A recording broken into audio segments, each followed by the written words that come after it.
Hello everyone. So diabetes में mango खा सकते हैं कि नहीं खा सकते हैं, ये बहुत कॉमन क्वेश्चन पूछा जाता है हमसे। किसी भी फूड को जब हम असेस करते हैं कि डायबिटिक्स के लिए अच्छा है या बुरा है, उसके लिए मेन होता है दो क्वालिटीज़ उसकी, उसका ग्लाइसेमिक इंडेक्स और एक ग्लाइसेमिक लोड। तो जो मैंगो का ग्लाइसेमिक इंडेक्स होता है वो 51 होता है, विच कम्स अंडर मॉडरेट। लो भी नहीं है, हाई भी नहीं है। एंड ग्लाइसेमिक लोड जो होता है वो अराउंड 8.4 है पर 100 ग्राम, जो कि अगेन मॉडरेट है, ना हाई है ना लो है। इसका क्या मतलब होता है कि जब भी mango moderate quantity, normal quantity की बात हो रही है यहाँ पे, उसमें खाया जाएगा तो ये मॉडरेटली इंक्रीज करेगा आपके ब्लड शुगर लेवल्स को। तो जब भी किसी डायबिटिक पेशेंट को हम एडवाइस करते हैं तो सबसे पहले ये देखते हैं कि उनका ब्लड शुगर कंट्रोल में है या नहीं।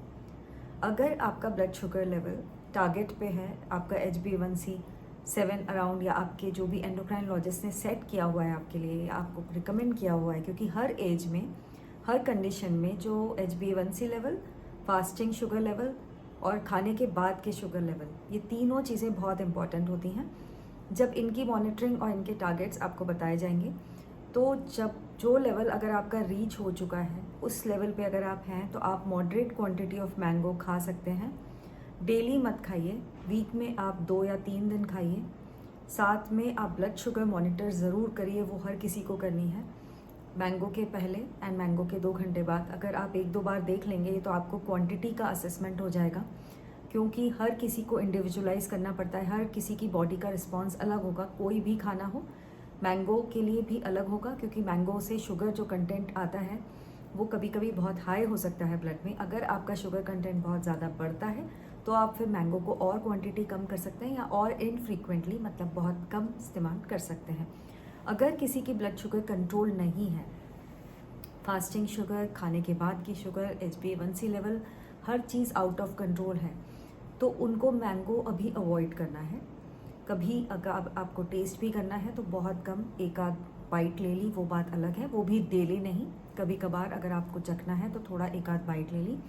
अगर आपका कंट्रोल अच्छा है तो आप मॉडरेट क्वांटिटीज़ में ले सकते हैं, कंट्रोल अच्छा नहीं है तो आप अभी अवॉइड करिए, ठीक है। एंड अगर आप प्री डायबिटिक स्टेज पर हैं तो डेफिनेटली आप 2 या 3 बार ले सकते हैं मैंगो को वीक में।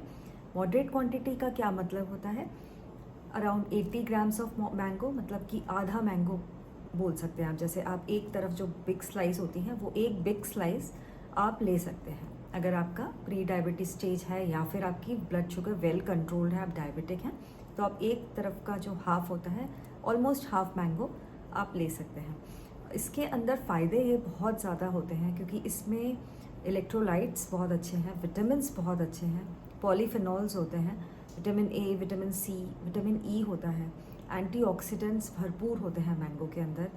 एंड प्लस इसमें फाइबर के कारण बहुत सटाइटी लेवल हाई रहता है, तो उसके कारण अगर आप एक्सरसाइज के बाद स्पेशली लेते हैं तो आपको बहुत देर तक एक तो भूख नहीं लगेगी, आपके एनर्जी लेवल्स अच्छे रहेंगे, आपकी रिकवरी अच्छी रहेगी। वॉकिंग के बाद ले सकते हैं, वॉकिंग के पहले लीजिए या बाद लीजिए। तो वॉकिंग के आप पहले लेंगे तो भी एक तरीके से शुगर लेवल्स बहुत अच्छे, वो एनर्जी देगा। एंड आपकी जो एक्सरसाइज में एक जो डलनेस, एक फटीग आती है, वो नहीं आएगी। पर इसमें आपको मॉनिटरिंग करना बहुत ज़रूरी है, क्योंकि स्पेशली ये वीडियो हमने डायबिटिक पेशेंट्स के लिए बनाया है, कि क्योंकि वो हर बार उनको एक दुविधा रहती है कि मैंगो खाना है या नहीं खाना है। तो बहुत अच्छा फ्रूट है ये, फलों का राजा ऐसे ही नहीं बोला जाता, और ये बिल्कुल आम नहीं है, सच में खास फ्रूट है, बिकॉज इसमें बहुत सारी क्वालिटीज़ होती हैं। But depending on your blood sugar level, depending on your other conditions, कि आपको साथ में कुछ और प्रॉब्लम्स तो नहीं है, बहुत ज़्यादा ओबेसिटी है तो भी आपको मॉडरेट क्वांटिटी खानी है if you are trying to lose weight. तो उस हिसाब से आपको अपने, अगर ज़्यादा कन्फ्यूजन्स हैं तो आप अपने कमेंट्स में, हमारे कमेंट्स में क्वेश्चंस कर सकते हैं इसके बारे में, तो और हम बता सकते हैं। तो आज के लिए इतना ही, एंड सी यू सून।